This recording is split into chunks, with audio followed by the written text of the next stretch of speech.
दोस्तों, आप सभी ने हसल कल्चर के बारे में सुना होगा। अक्सर क्या होता है कि एक तरह से जब हम अपने गोल्स को अचीव करने के लिए जब हम दिन रात मेहनत करते हैं, तो उस तरह की मेंटालिटी को हम हसल बोल देते हैं। पर आपने एक चीज नोटिस करी होगी, कुछ लोग ऐसे होते हैं जिनके लिए ये जो दिन रात हार्डवर्क करना काफी मोटिवेटिंग हो सकता है। ऑन द अदर हैंड कुछ लोगों के लिए काफी ये टॉक्सिक भी हो जाता है। अब ऐसा होता क्यों है, कुछ लोगों के लिए इतना ज्यादा पोलर ऑपोजिट क्यों होते हैं ये चीजें? इसको समझने की कोशिश करेंगे एंड साथ ही साथ ये रियलाइज करेंगे कि इस चीज को हम कैसे ठीक कर सकते हैं, ताकि जो टॉक्सिक वर्क कल्चर एक तरह से बन चुका है उसको हम मोटिवेटिंग फैक्टर में कन्वर्ट कर पाए।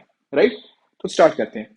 देखिए, कुछ एग्जांपल समझते हैं। जैसे फॉर एग्जांपल यहाँ पर आप देख रहे हो कि ये जो लोग हैं, इनके अंदर क्या है, एक तरह का ग्राइंडिंग कल्चर है। जब क्या होता है, जब हम अपने जो टाइम हो गया, हमारे जो रिसोर्सेज हो गया, उनका हम क्या करते हैं, एक तरह से एफिशिएंट यूजेज करते हैं। That is known as grind culture. However कुछ बार ऐसा भी होता है जब हम क्या करते हैं, इस वजह से हो जाते हैं बर्नआउट। एग्जाम्पल समझो। जैसे आप एक यूपीएससी एस्पिरेंट हो, आपने सोचा कि मैं क्या करता हूँ ना, मैं लक्ष्मीकांत एक दिन में पढ़ लेता हूँ। क्या ये हसल कल्चर था? शायद हाँ। पर क्या आप उसमें से ग्राइंड कल्चर को इंक्लूड कर पाए? The answer is no. आपने हो सकता है एक दिन में लक्ष्मीकांत पढ़ भी ली, पर उससे क्या हुआ, इन दी एंड आप हो गए बर्नआउट। आप इतना ज्यादा थक गए उस चीज को करते करते कि शायद जो चीज पॉजिटिवली कंट्रीब्यूट करनी चाहिए थी आपकी प्रिपरेशन के अंदर, वो काफी उसने नेगेटिवली कंट्रीब्यूट किया।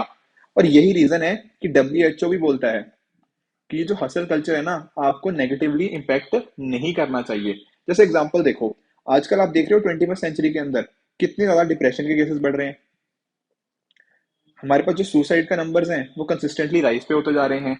इसके पीछे का रीजन क्या है? इसके पीछे का रीजन है कि हसल कल्चर को हम अच्छे से नहीं समझ पाए, उस वजह से ये सारी चीजें हो रही है। आप देखो, लोगों के पास पैसा भी है, घर है, अच्छी गाड़ी है, बट फिर भी वो हैप्पी नहीं हो पा रहे। लग रहा है कि हाँ, दिन रात एक ही चीज के पीछे भाग रहे हैं। तो यहाँ पे दिक्कत कहाँ आ रही है? दिक्कत इस चीज में आ रही है कि हमने ये जो मिडनाइट ऑयल था ना, इसको बर्न करने के चक्कर में हमने इस चीज को कन्वर्ट कर दिया है मेंटल स्ट्रेस के अंदर। जैसे एग्जांपल समझो, आप जानते हो इलोन मस्क के बारे में, ठीक है ना, टेस्ला के जो सीईओ हैं।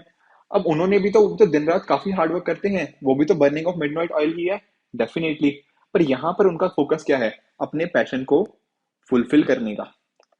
ठीक है ना? अपने उन साथ ही साथ पैशन फुलफिल करने के साथ उनका प्रोसेस के ऊपर ध्यान है कि किस तरह से मैं ये चीज करना चाहता हूँ। तो उस वजह से हो क्या रहा है, उस वजह से उन्होंने इस चीज को एक पॉजिटिव मैनर में, एक मोटिवेटिंग फैक्टर के रूप में कंट्रीब्यूट किया है और अपने लिए एक अच्छी लाइफ बना पाए हैं। हाउ कुछ ऐसे लोग होते हैं जिस इस वजह से ना टाइम को मैनेज कर पाते हैं। बस ये है कि एक तरह की भागदौड़ चल रही है, पर ये नहीं समझ आ रहा कि किस तरह से उस डायरेक्शन में आप सही तरीके से पहुंच पाओगे। जैसे आप इस पर्सन को देख सकते हो, किस तरह से बहुत सारे जब टास्क आ गए हैं, तो उस वजह से वो नेगेटिवली इम्पैक्ट हो चुका है। इसी वजह से हमारे पास देखने को क्या मिलता है कि लोगों की अक्सर जो मेंटल कंडीशन है वो खराब हो चुकी है। उनका जो स्ट्रेस है वो बहुत ज्यादा बढ़ चुका है।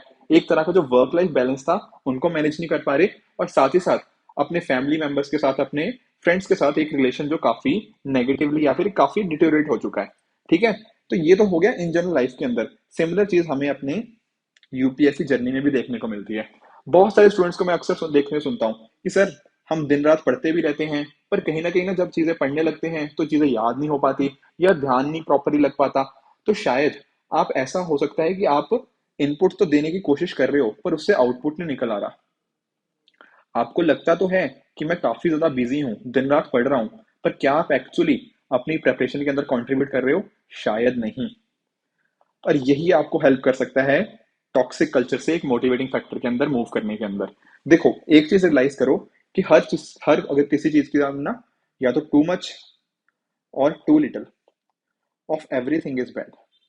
तो अगर आप अपनी लाइफ के अंदर अपनी बाउंड्रीज को कंट्रीब्यूट, उनको बाउंड्रीज को पुश नहीं कर रहे, तब भी आप गलत कर रहे हो। ऑन द अदर हैंड, जब आप बाउंड्रीज को बहुत ज्यादा पुश कर रहे हो, अपने आप को एक लेवल से आगे लेके जाने की कोशिश कर रहे हो, यहां पर भी हो सकता है कि आप शायद एक गड़बड़ कर रहे हो। क्यों? होता क्या है कि आप कुछ दिनों के अंदर ही उस प्रोसेस से थक जाते हो, एक लेथार्जी आ जाती है, और आगे और कंट्रीब्यूट करने में आपकी आपके जो मन होता है वो नहीं हो पाता। तो मेक श्योर कि आपने क्या करना है, अपनी लिमिट्स को चैलेंज जरूर करना है, पर स्टेप बाय स्टेप। राइट? हो सकता है आज आप 5 घंटे पढ़ते हो, कल 5.5 घंटे पढ़ो, फिर हो सकता है 6 घंटे पढ़ो। तो इस तरह से जब आप इंक्रीमेंटल वे के अंदर अपनी लिमिट्स को पुश करते हो, अपने जो हसल को कंटिन्यू रखते हो, वो आपको हेल्प करता है अपने गोल के पास ज्यादा बेहतर तरीके से लेकर जाने में। ठीक है, तो मेक श्योर कि जब आप अपने इस चीज को पॉजिटिवली कंट्रीब्यूट करना चाहो ना, तो आप पहले तो समझो क्या आपका जो आप हसल कर रहे हो या दिन रात जो आप हार्डवर्क कर रहे हो, वो एक्चुअली कंट्रीब्यूट भी कर रहा है आपके ऊपर। क्या आपकी आपकी फिजिकल हेल्थ हो गया, आपकी मेंटल हेल्थ हो गया, या ओवरऑल आपकी यूपीएससी की जो प्रिपरेशन जर्नी है उसमें किस तरह से इसने हेल्प करी, क्या एक्चुअली में आप राइट ट्रैक पर हो भी या नहीं हो, इस चीज को समझना बहुत जरूरी है। इस चीज को एक्नॉलेज करो अगर आप गलत ट्रैक पर हो, और अपने आप के अंदर एक्सेप्ट करो। एक्सेप्टेंस ही देखो सही डायरेक्शन में जाने का पहला स्टेप होता है। तो पहले ये चीज हो गया। साथ ही साथ अपनी मेंटल हेल्थ का भी इंश्योर करो कि ये चीज आपको नेगेटिवली इंपैक्ट नहीं कर रही। साथ ही साथ एक तरह का फाइन बैलेंस किसके ऊपर, टू लिटिल और टू मच का। ठीक है, अगर देखो बिल्कुल ही आप हसल नहीं करते, बिल्कुल ही आप छोड़ देते हो कि नहीं यार लाइफ आराम से जिएंगे, तब भी आप अपने गोल्स तक नहीं पहुंच पाओगे।